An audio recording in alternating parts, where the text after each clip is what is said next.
Meto na, mabigat na ho mga kababayan. Umpisahan natin doon sa yaman ni Martires. Bago tayo pumunta doon sa ano ba to? Doon sa ano ba? Sandali. Sa Quadcom 2.0, no? Hindi, nakita ko lang ho ito mga kababayan. Disyembre 19 nang isinulat po ng Rappler kung gaano daw kayaman itong si Martires, si Ombudsman o dating Ombudsman Samuel Martires. Nakasulat po dyan, how rich is ex-Ombudsman Samuel Martires. Ngayon, basahin natin at mag-reaction tayo. Madami yung nagagalit dito, ano? Madami yung nagtatanong, gaano kaya kayaman o gaano kaya kadaming pera ang naibulsa ni Martires? Ibig kong sabihin doon sa naibulsa, mga kababayan, kinita, di ba? Kagaya ko, meron akong pag-aari na napakaliit na gym, di ba? So, syempre, yung kinikita na, saan pupunta? Sa bulsa ko. Di ba? Kayo kung ano-ano iniisip nyo, mas mayaman pa kay Elon Musk, sabi. Martires retired 20 million richer based on his last SALN submitted to the office of the Ombudsman. O biruin mo, napasubmit siya ng kanyang SALN, ano? Pero nung kanyang pakapanahunan na siya ang Ombudsman, naku po, pahirapan pa. No, itatanong pa daw yung politiko kung papayag na ipakita yung kanyang SALN. Pero kay Boying Remulla ho, mga kababayan, ibang-iba. Pagkaupo at pagkapalit ni Ombudsman Boying Remulla sa opisina ng Ombudsman, rekta na. Ano?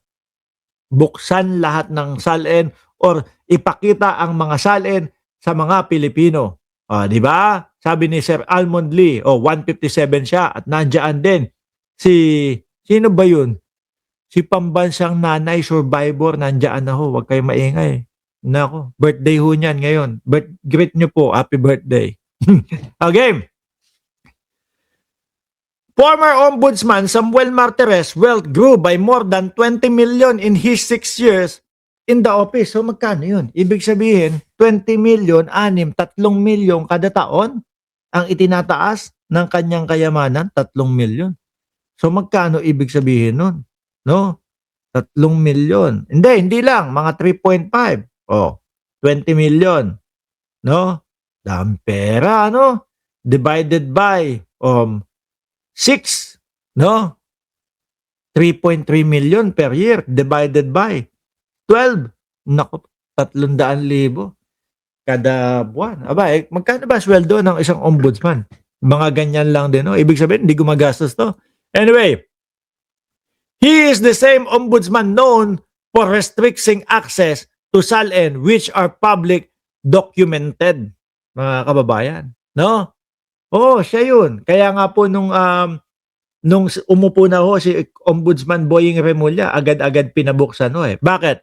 Para patas sa mamamayang Pilipino. Alam natin kung gaano yung itinataas nung kanilang yaman, kung labis-labis ba yung itinataas na yaman, kung meron bang mga natatanggap na pera doon sa mga politiko na pinapakasuhan, no?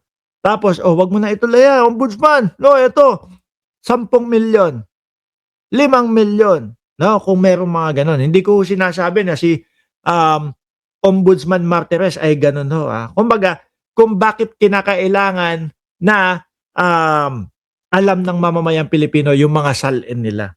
Yun po yun. No? Hindi po yun, sige, basta hayaan mo na. Basta ipalabas natin. Hindi po ganun lang yun. Ngayon, si Martires, yun, nag-restrict ng access ng mga SALN para sa mga politiko. Martires had a net worth of 57 million, no? In 2028. Ngayon, nagtapos siya when former President Rodrigo Duterte appointed him in ombudsman in 2024 or 6 years into his 7-year term. The former ombudsman net worth grew to 78 million. Dami pera din. Or 21 million more than his 2018 net worth. Grabe, ano?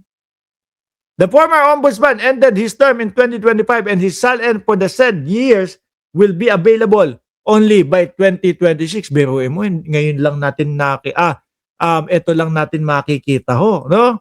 Ito, the rise in Martires' net worth was triggered by his cash on hand, which included bank deposits, bonds, and mutual funds. As a former associate, Justice Martires is also receiving pension and retirement benefits from judiciary, which could have boosted his cash investment. 2024.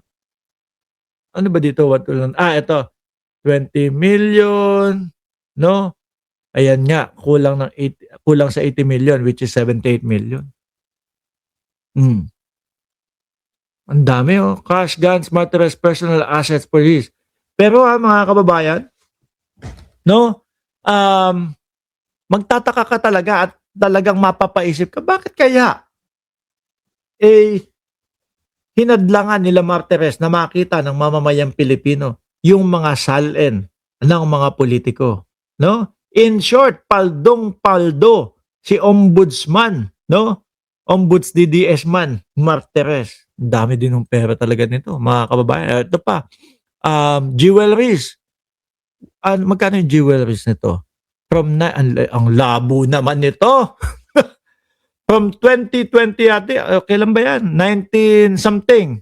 Ito, 78 million. Yan yung kabuuang asset ni Martires ho, mga bossing Chief Amos. Foreign currency is 7,000 US. Approximate. 7,000 lang? Okay. Corporate shares, household, etc. Cash on hand. Yung pinakamadami. Which is 48,300,000. 48,300,000. Ayan mga kababayan. Laki no? Pero sana all. Pero ito mga kababayan, si Ombudsman Remulla naman po dati ng mayaman naman din yan eh.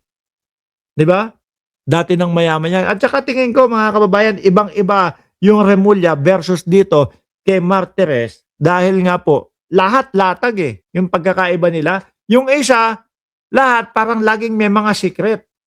Yung ito naman po kay Ombudsman Remulla naman ho, mga kababayan, lahat nakalatag at walang inililihim sa mamamayang Pilipino. O, di ba? Yan yung pagkakaiba at mabuti ho, maganda natapos na. Sabi ni Elena Garcia, Martires is Duterte's silent keeper 2018 to 2025 July. Dapat silipin ang bank accounts ni Martires before and after niya maging Duterte Ombudsman. Yun nga daw po. No? Yung bago siya maging ombudsman, meron daw po siyang net worth na 57 million. Nung natapos na daw po yung pagiging ombudsman niya, no? Which is eto lang ho, end up siya ng 78,192,000. Ang pinakamadami diyan is yung cash on hand, no? Ombudsman Remulla, the working ombudsman. Ngayon ho, mga bossing, alisin na natin